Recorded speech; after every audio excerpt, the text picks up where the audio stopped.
નમસ્કાર મિત્રો, સ્વાગત છે તમારું આપણી આ યુટ્યુબ ચેનલમાં જેનું નામ છે ગુજરાતી જીકેની જમાવટ. તો ગઈકાલે આપણે આપણી ચેનલ પર એક વિડીયો બનાવ્યો હતો જેમાં જીએસઆરટીસી ડ્રાઈવરોની ડ્રાઇવિંગ ટેસ્ટ માટેની જે સંભવિત તારીખ છે તે 5 મે 2025થી શરૂ થવાની છે મિત્રો, તેવી આપણે વિડીયોમાં જાહેરાત કરી હતી. ગઈકાલે સાંજે ગુજરાત રાજ્ય માર્ગ વાહન વ્યવહાર નિગમ મધ્યસ્થ કચેરી રાણીપ દ્વારા ડ્રાઈવર કક્ષાના ઉમેદવારો કે જેઓ જગ્યાના 3 ગણા ઉમેદવારો પ્રમાણે 9,355 ઉમેદવારોનો ડ્રાઇવિંગ ટેસ્ટ 5/5/2025થી શરૂ થનાર ઓટોમેટિક ડ્રાઇવિંગ ટેસ્ટ માટેની અગત્યની જાહેરાતો જાહેર કરી દીધી છે. એટલે કે ડ્રાઈવરોની જે ડ્રાઇવિંગ ટેસ્ટ માટેની જે તારીખ છે તે 5 મે 2025 આવી ગઈ છે. મિત્રો, આજના વિડીયોમાં વિગતવાર જાણીએ કે મિત્રો રોજના કેટલા ઉમેદવારોને બોલાવવામાં આવશે ડ્રાઇવિંગ ટેસ્ટ માટે, ક્યાં સુધી ચાલશે આ ડ્રાઇવિંગ ટેસ્ટ, ડ્રાઇવિંગ ટેસ્ટમાં શું લેવામાં આવે છે અને ડ્રાઈવર કક્ષાના આ ડ્રાઇવિંગ ટેસ્ટ માટે જનરલ કક્ષાના ઉમેદવારોએ કેટલી ફી ભરવાની છે, અન્ય ઉમેદવારોએ શું કરવાનું છે, તમામ માહિતી સાથે આજના વિડીયોમાં ઉપલબ્ધ છે. તો વિડીયોના અંત સુધી આ બના રહો. જો આપ અમારી ચેનલમાં નવા હોય તો ચેનલને લાઇક, શેર, સબસ્ક્રાઇબ કરી બાજુમાં રહેલું બેલ આઇકોન દબાવીને ઓલ નોટિફિકેશન ઓન કરો, જેથી કરીને ચેનલ પર મૂકવામાં આવતા આવા જીએસઆરટીસીને લગતા સમાચારો, ભરતીને લગતા ન્યૂઝ, પરિણામો વગેરે તમને અમારા ચેનલના માધ્યમથી સરળતાથી ઉપલબ્ધ થઈ જાય. તો જીએસઆરટીસી દ્વારા 9,355 જેટલા ઉમેદવારો કે જે ડ્રાઈવર કક્ષાના જગ્યાના 3 ગણા ઉમેદવારો પ્રમાણે જે છે તે મિત્રો થાય છે તેવા ઉમેદવારોનું ડ્રાઇવિંગ ટેસ્ટ માટેનું શેડ્યુલ અને તારીખ બહાર પાડી દેવામાં આવી છે.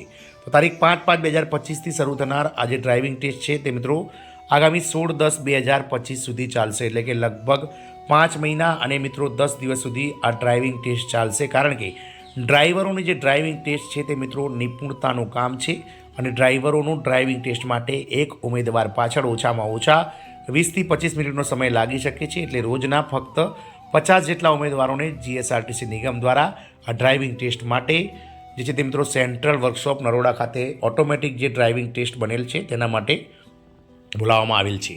મિત્રો, આના માટે મિત્રો એસસી એસટી ઉમેદવારો માટે જે ડ્રાઇવિંગ ટેસ્ટ માટે એનેક્સ 4 અને બી પ્રમાણે ફક્ત એસટી બસમાં મુસાફરી જે કરવાની છે તેના માટેનું એનેક્સ 4 પણ મૂકવામાં આવી છે. ઉમેદવારો દ્વારા જે છે તે મિત્રો ઓનલાઈન જે અરજીમાં જે આરટીઓનું લાયસન્સ અને કોમ્પ્યુટરાઇઝ ઇન્ફોર્મેશન સર્ટિફિકેટ સહિત ડ્રાઇવિંગ ટેસ્ટ સમયે રજૂ કરવાનું રહેશે. જો આવું રજૂ નહીં કરવામાં આવે તો તેમને મિત્રો ડ્રાઇવિંગ ટેસ્ટ આપવામાં નહીં આવે. અરજીપત્રકમાં બિન અનામત કેટેગરી જેમણે દર્શાવી જનરલ તેમને મિત્રો જ્યાં ડ્રાઇવિંગ ટેસ્ટ આપવા જાઓ ત્યાં જ મિત્રો 225 રૂપિયા ફીસ ભરવાની છે. અરજીપત્રકમાં ઈડબ્લ્યુએસ, એસસી, એસટી, ઓબીસી અને એક્સ આર્મીમેન જેમણે દર્શાવી છે તેમણે ફી આપવાની નથી.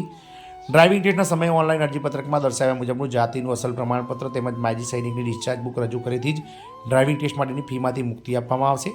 જો કોઈ ઉમેદવાર ઓનલાઈન અરજીપત્રકમાં દર્શાવ્યા મુજબનું જાતિનું અસલ પ્રમાણપત્ર તેમજ માજી સૈનિકની ડિસ્ચાર્જ બુક ડ્રાઇવિંગ ટેસ્ટના સ્થળે રજૂ નહીં થાય તો તેવા ઉમેદવારોને ડ્રાઇવિંગ ટેસ્ટ માટેની ફી 225 રૂપિયા ભરવાની રહેશે અને તે પરત મળવા પાત્ર રહેશે નહીં. પછી જે ઉમેદવારો છે તેમને મિત્રો સરકારના નીતિ નિયમો મુજબ ઊંચાઈ અને વજન કરવાનું છે તો તેમણે મિત્રો ઊંચાઈ અને વજન સરકારશ્રીના નીતિ નિયમ મુજબ કરવાનું રહેશે. ડ્રાઇવિંગ ટેસ્ટમાં 37 ગુણ ઓછામાં ઓછા મેળવેલ હશે તેવા ઉમેદવારોને પાસ કરવામાં આવશે. ઓછા ગુણ મેળવ્યા હશે 37થી તેમને નાપાસ કરવામાં આવશે. જે ઉમેદવારો ડ્રાઇવિંગ ટેસ્ટમાં 37 કે વધુ ગુણ મેળવશે તેઓને અરજીપત્રકમાં દર્શાવેલ વિગતો મુજબના દસ્તાવેજોની પુનઃ ચકાસણી કરવામાં આવશે. અરજીપત્રકમાં દર્શાવેલો વિગતો મુજબના દસ્તાવેજો ધરાવતા ના હોય તો ડ્રાઇવિંગ ટેસ્ટમાં પાસ થયેલ હોવા છતાં આવા ઉમેદવારોના અરજીપત્રક રદ કરવામાં આવશે. ઉમેદવાર દ્વારા એક કરતાં વધુ અરજીપત્રકો ભરેલ હશે તો ઉમેદવારોનું અંતિમ અરજીપત્રક ઘરે રાખીને અરજીપત્રક પર ડ્રાઇવિંગ ટેસ્ટ એક જ વખત આપવાનું રહેશે.